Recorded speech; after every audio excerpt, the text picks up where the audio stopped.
Three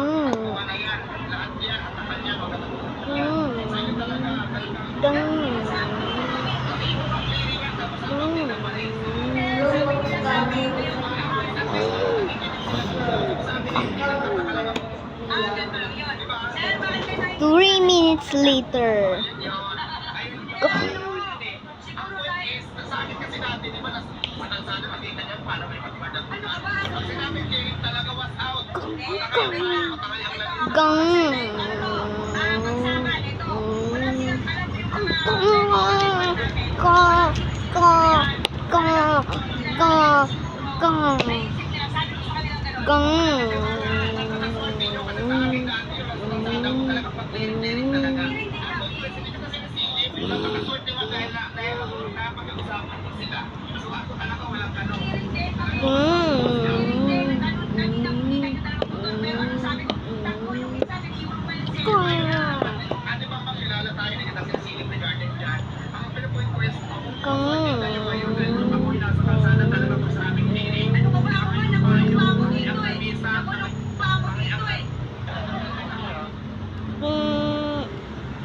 Kaya nakita niya na wala man lang sa mesa ang kanyang paboritong pagkain.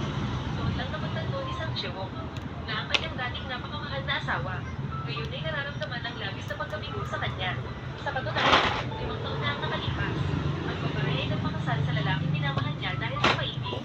Ngunit pagkatapos magpakasal, ang pamilya ng kanyang asawa. Lahat ay nag-isip siya ay isang maruming dalagat nasa probinsya. Pati ang kanyang asawa ay